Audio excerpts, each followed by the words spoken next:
जय हिंद दोस्तों, welcome to Shaurya classes. आज का हमारा टॉपिक है संविधान का निर्माण, एक नए युग की शुरुआत। पहले आप भी तो ठीक से देख लीजिए उस मुकद्दस किताब को जिसकी बात हम कर रहे हैं।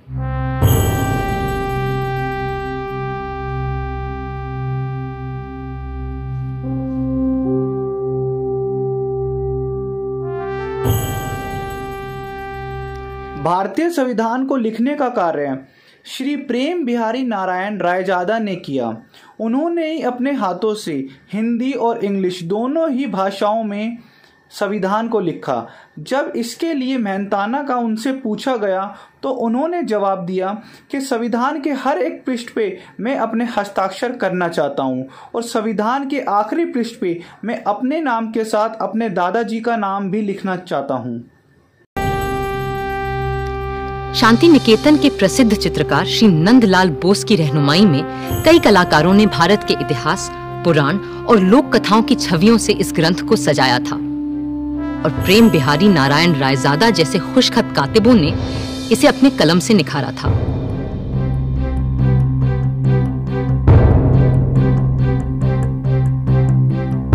मगर ये काम मुश्किल होते हुए भी बहुत आसान था उस काम के मुकाबले जो इस संविधान की कल्पना कर इसे लिखित रूप देने वालों ने संविधान सभा में पूरे 3 साल लगाकर किया था, क्योंकि वह कल्पना 1940 के दशक के आरंभ में भारत की जनता ने अपने अपने तरीकों से अंग्रेजी हुकूमत को हटाने के लिए आंदोलन करने शुरू कर दिए थे। दूसरे शब्दों में अगर हम कहें तो अब भारत के लोग अंग्रेजी हुकूमत को एक भी दिन बर्दाश्त करना नहीं चाहते थे और एक स्वतंत्र वातावरण में सांस लेने की इच्छा की आशा लिए हुए थे। इसके लिए भारतीय लोगों ने अपने अपने तरीकों से आज़ादी की लड़ाई में अपना योगदान दिया। दिसंबर 1946 में जिस इमारत की तामीर शुरू की गई थी, असल में उसकी नींव बहुत पहले रखी जा चुकी थी। 1857 की क्रांति के दौरान बागी सिपाहियों ने भी हिंदुस्तान का एक अपना संविधान बनाने की कोशिश की थी। उनका विद्रोह तो जल्दी ही दबा दिया गया, मगर आजाद देश का एक अपना आईन बनाने का सपना न दबा था न हारा था। और जैसे जैसे महात्मा गांधी के नेतृत्व में आजादी की आवाज तेज हुई तो अपना संविधान बनाने की मांग भी और तीव्र होती गई। My mentor Gopal Krishna do with this spinning wheel, Mr. Gandhi?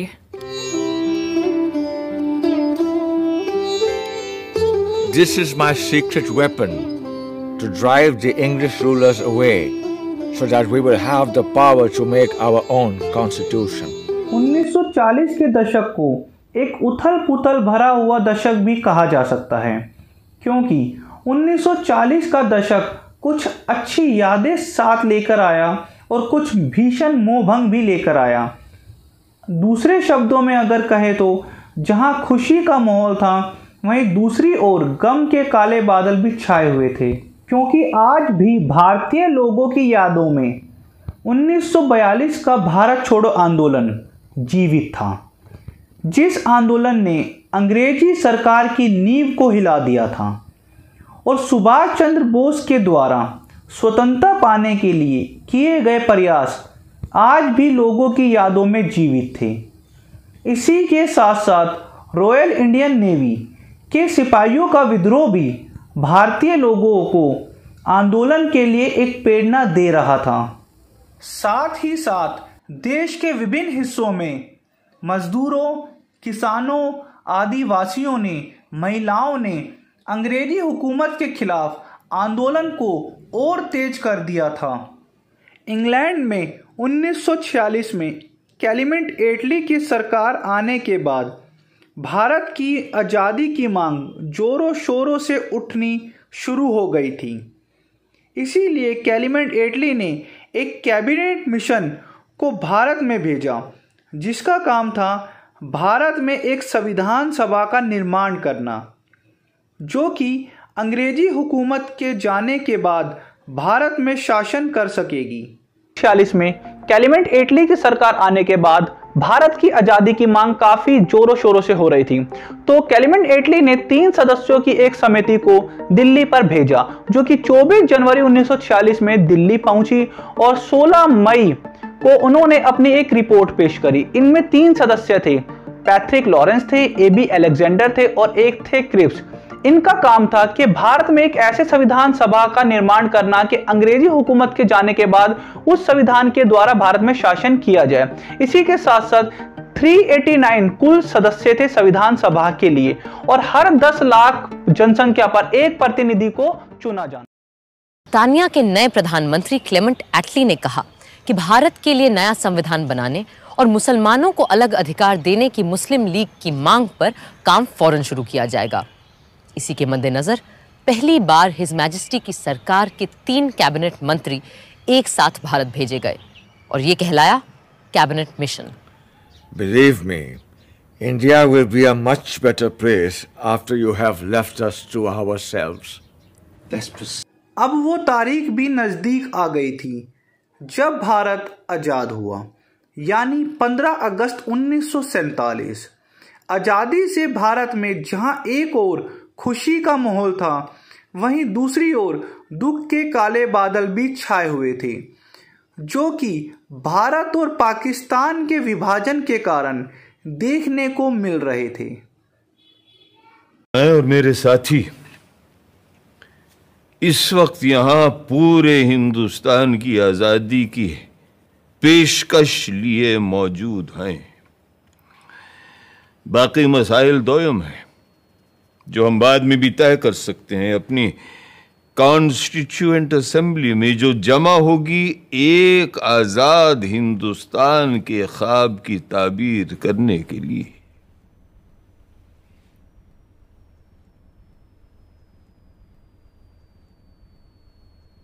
My colleagues and I stand here for the into nightmares for the Muslims of this country if we allow the Congress to have its way. That's why it's imperative that we Muslims of India have our own group of states that may decide its own constitution.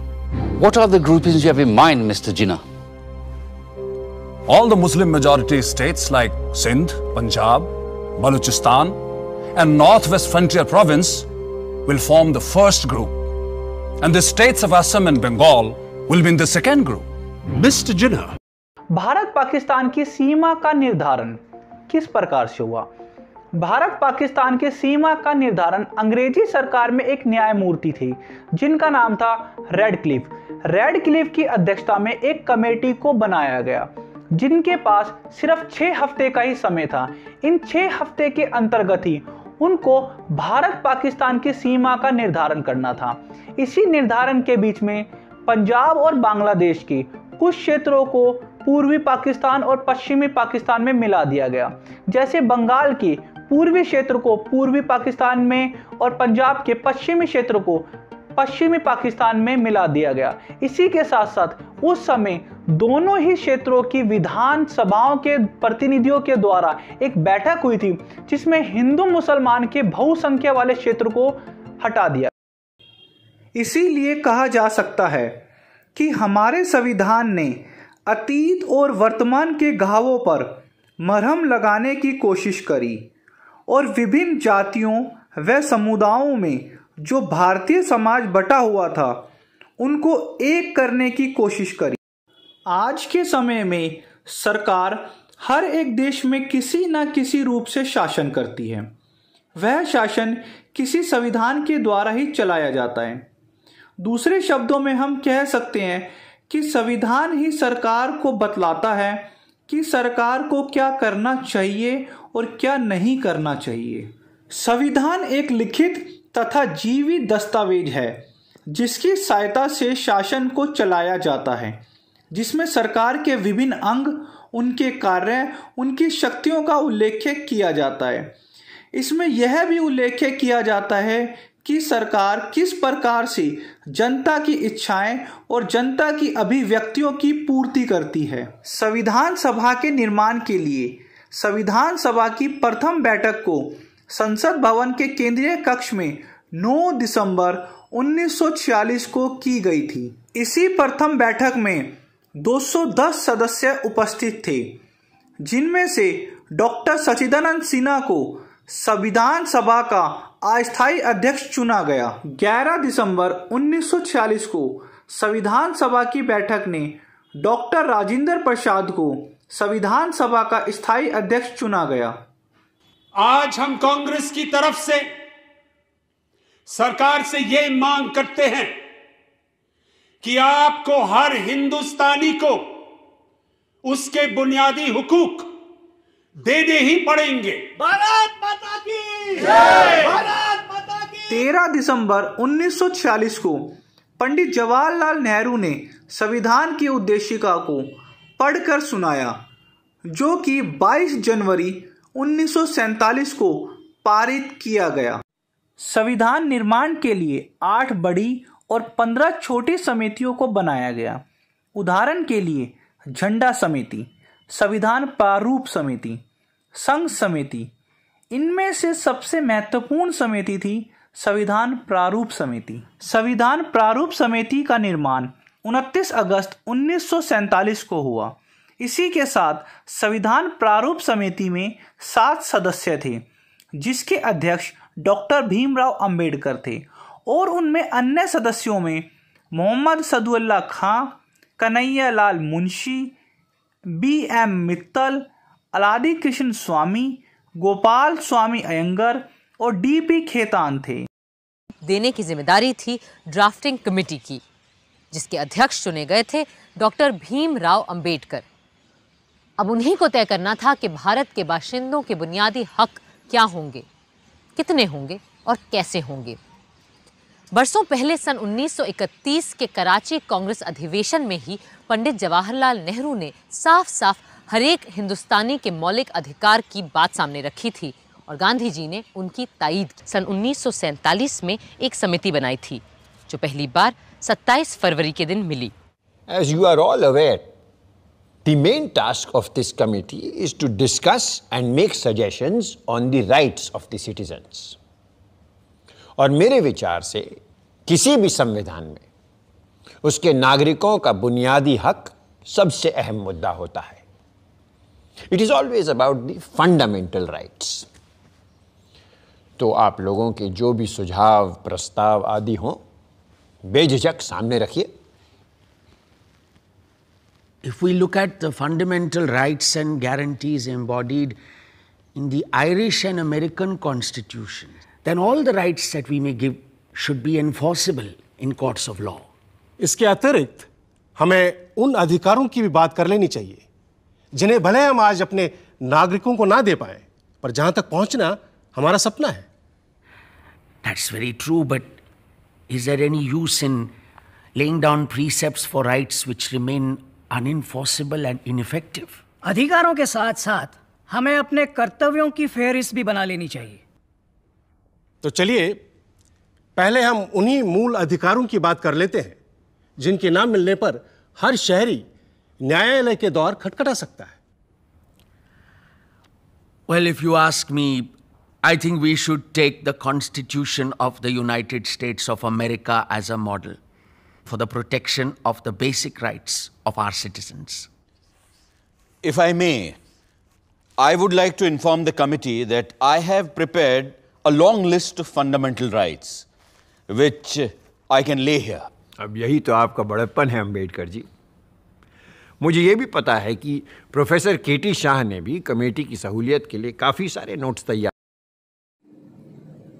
अब हम बात करते हैं पृथक निर्वाचन मंडल की। स्वतंत्रता के पूर्व भी इस विषय पर बहस हुई और ब्रिटिश सरकार ने पृथक निर्वाचन मंडल की शुरुआत की थी।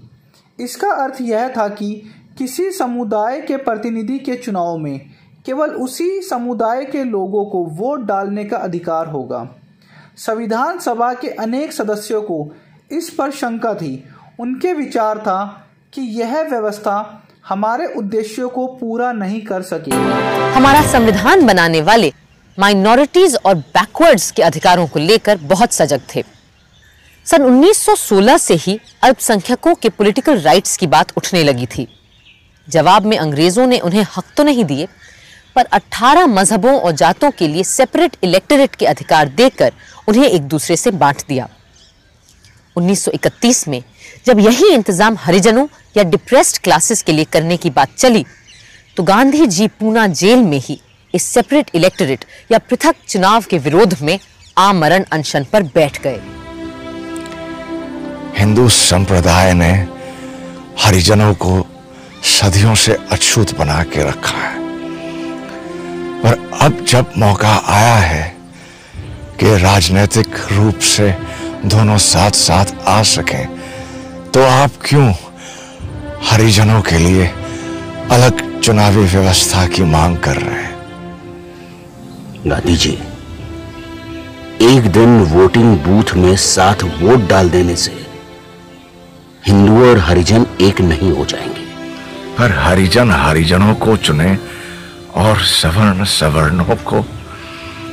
इस कायदे से तो तुम उन्हें हमेशा के लिए अलग रखने का इंतजाम कर रहे हो। मेरी तजवीज ये है कि हम हर बार कुछ ऐसी सीटें तय करें जिनमें हर एक को केवल हरिजन कैंडिडेट ही चुनने होंगे, फिर वो खुद चाहे किसी भी वर्ण के क्यों ना हो। और बाकी सीटों पे भी हरिजन को उसी तरह से खड़े रहने का अधिकार होगा जैसे कि किसी भी हिंदुस्तानी को। गांधी जी की बात डॉक्टर अंबेडकर ने मानी और दोनों ने प्रसिद्ध पूना समझौते पर दस्तखत किए। यूं दलितों के लिए अलग चुनाव व्यवस्था की बात खत्म हुई। संविधान सभा के बनते ही 1 महीने के अंदर सबसे पहले जो कमेटियां बनी थीं, उनमें डिप्रेस्ड क्लासेस और माइनॉरिटी राइट्स की कमेटी भी थी। इसीलिए आरक्षित निर्वाचन क्षेत्रों की व्यवस्था को संविधान में अपनाया गया। इस व्यवस्था के अंतर्गत किसी निर्वाचन क्षेत्र में सभी मतदाता वोट तो डालेगी, परंतु प्रत्याशी केवल उसी समुदाय या सामाजिक वर्ग का होगा जिसके लिए वह सीट आरक्षित है। अनेक ऐसे सामाजिक समूह हैं जो पूरे देश में फैले हुए हैं। किसी एक निर्वाचन क्षेत्र में उनकी संख्या इतनी नहीं होती कि वे प्रत्याशी की जीत को प्रभावित कर सके, लेकिन पूरे देश पर नज़र डालने पर वे अच्छे खासे बड़े समूह के रूप में दिखाई देते थे। उन्हें समुचित प्रतिनिधि देने के लिए आरक्षण की व्यवस्था उतनी ही जरूरी थी। संविधान की चर्चा और वाद विवाद के बाद अनेकों बातों पर आम सहमति थी, परंतु उनमें से 2 बातें मुख्य थी। पहली तो वयस्क मत अधिकार और धर्मनिरपेक्षता राज्य हो, दूसरी संविधान में केंद्रीकृत अभिलक्ष्य। जब संविधान सभा के सामने यह प्रश्न उठा कि ज़्यादा शक्तियां केंद्र सरकार को दी जाए या फिर राज्य सरकार को दी जाए, तो संविधान सभा के ज़्यादातर सदस्यों ने मजबूत केंद्र का पक्ष लिया और अधिकारों के विषयों में 3 सूचियां बनाई, जिसमें केंद्रीय सूची, राज्य सूची और समावर्ती सूची हैं। केंद्रीय सूची को हम संघ सूची के नाम से भी जानते हैं। केंद्रीय सूची में केंद्र सरकार के पास अधिकार शामिल है, राज्य सूची में राज्य सरकार के पास अधिकार शामिल है, समवर्ती सूची में केंद्र और राज्य दोनों के अधिकारों को शामिल किया गया है। ये भी कहा जाता है कि संविधान लोगों की इच्छाओं का मिला जुला एक रूप होता है। इसीलिए संविधान सभा के दौरान हुई चर्चाओं को मुद्रित रिकॉर्ड 11 बड़े खंडों में प्रकाशित किया गया। ये भी कहा जाता है कि संविधान सभा में जो भी चर्चाएं होती थी वह जनमत से प्रभावित होती थी, क्योंकि सभा में होने वाली बहस विभिन्न अखबारों में छापी जाती थी, साथ ही रेडियो तथा प्रचार का भी सहारा लिया जाता था। तमाम प्रस्तावों प्रशासनिक रूप पर बहस चलती थी। हम कह सकते हैं कि उस बहस में जो भी सहमति होती या जो भी असहमति होती, उस पर जनता की इच्छाओं का प्रभाव भी देखने को मिलता है और समय समय पर जनता के सुझाव को भी शामिल किया जाता था, जिससे जनता को विश्वास दिलाया जा सके कि संविधान के निर्माण में जनता की ही अहम भूमिका है। भारत की आज़ादी से पहले कुछ आदिवासी आंदोलन भी हुए। आज़ादी के बाद अब समय आ गया था उन आदिवासियों की समस्याओं को सुलझाने का। इसके लिए संविधान सभा में N.G. रंगा और जयपाल सिंह ने आदिवासियों की समस्याओं की ओर ध्यान आकर्षित किया, उन्हें आम आदमी के स्तर पर लाने और सुरक्षा प्रदान करने की जोरदार वकालत की।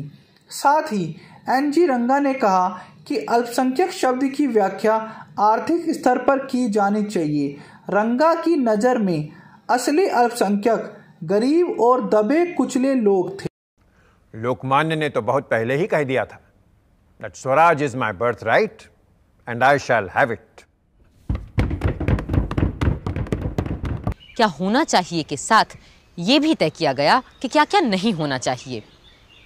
कई मुद्दों पर तो सब एकमत होते, तो कई विषयों पर वोट से फैसला होता और कई बार फैसला नहीं भी हो पाता। अब राष्ट्रीय भाषा के सवाल पर भी संविधान में खूब बहस चली।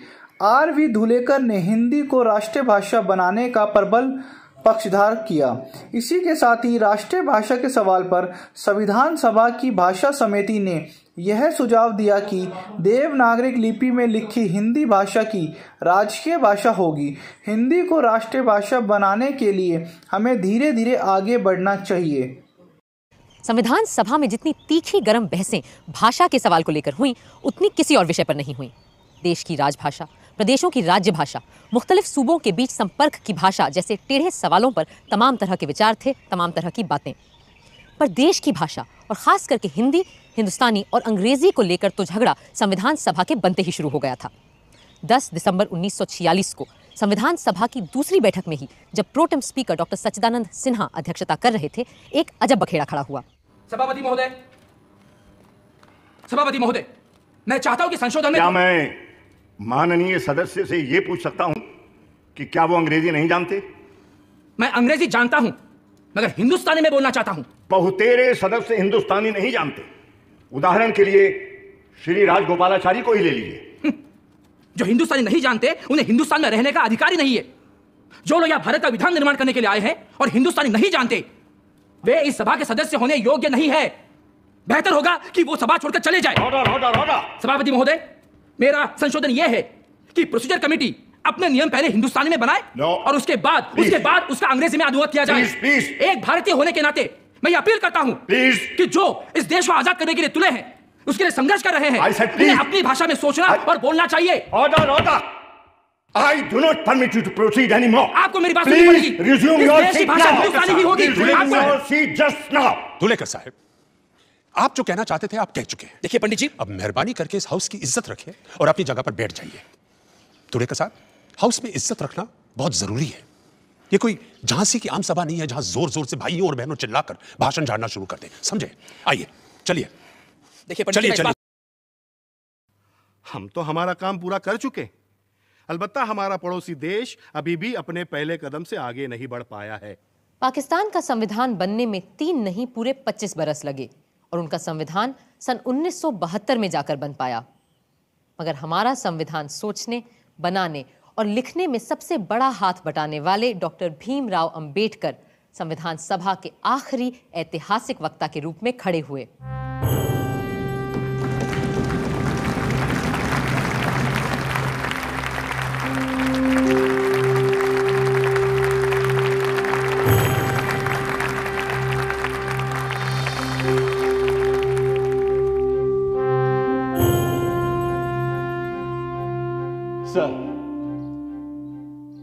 Looking back on the work of the Constituent Assembly,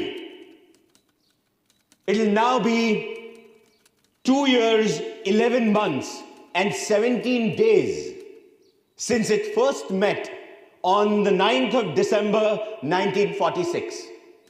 During this period, the Constituent Assembly has altogether held 11 sessions. These 11 sessions of the Constituent Assembly have consumed 165 days. Out of these, the Assembly spent 114 days for the consideration of the draft Constitution.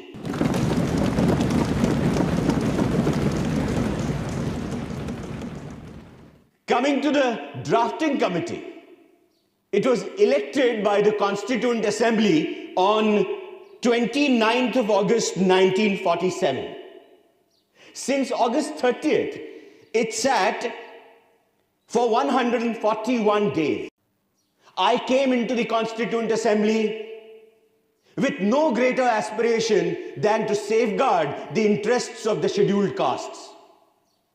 I had not the remotest idea that I would be called upon to undertake more responsible functions. The credit that is given to me does not really belong to me. It belongs partly to Sir Benegal Narsingh Rao, the constitutional advisor to the Constituent Assembly, who prepared a rough draft of the Constitution. Much greater share must go to Mr. S.N. Mukherjee, the chief draftsman of the Constitution. On the 26th January 1950, India would be a democratic nation, in the sense that India from that day would have a government of the people, by the people, and for the people. भारतीय संविधान अनुसूचित जातियों और अनुसूचित जनजातियों के लिए लोकसभा और राज्य की विधानसभाओं में आरक्षण की व्यवस्था भी करता है। इन दोनों समूहों की आरक्षण सीटों का वही अनुपात है जो भारत की जनसंख्या में इनका अनुपात है। फिर सिख, ईसाई, पारसी, मुसलमान कोई पीछे नहीं रह जाएगा।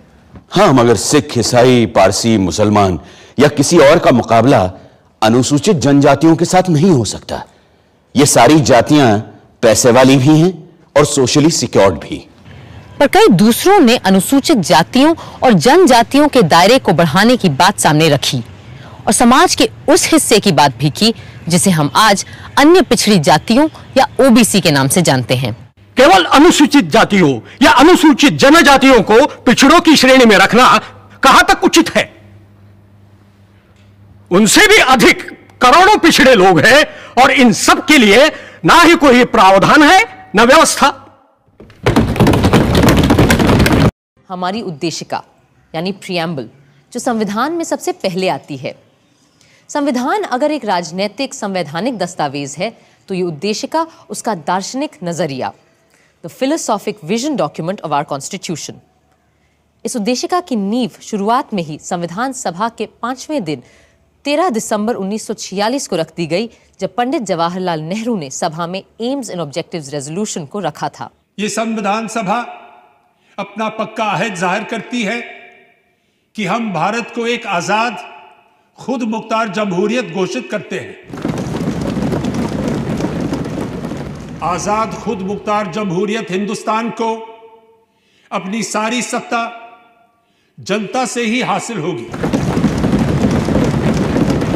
और इसकी गारंटी देते हैं कि भारत के पूरे आवाम को सियासी, सामाजिक और आर्थिक इंसाफ, दर्जे, तरक्की और कानून के आगे बराबरी, विचार, इजहार ख्याल, बयान, राय, धर्म, पूजा, नौकरी, संगत और काम की आज़ादी, माइनॉरिटीज, पिछड़ों, आदिवासियों और दूसरी दबी पिछड़ी जातियों को माकूल सुरक्षा। भारतीय संविधान के निर्माण के लिए लगभग 64 लाख रुपए का खर्चा आया। भारतीय संविधान सभा के कुल 11 अधिवेशन हुए जिसमें 165 बैठकें हुई। अब वो दिन भी नज़दीक आ गया था जब भारतीय संविधान बनकर तैयार हुआ। 26 नवंबर 1949 को संविधान सभा ने संविधान का अंतिम रूप प्रदान किया। उसी दिन 284 सदस्यों ने संविधान पर हस्ताक्षर भी किए।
हम चाहे दुनिया का सबसे सुंदर संविधान क्यों न बना लें, पर वो भी बेकार साबित होगा अगर उसे अमल में लाने वाले लोग ना हुए।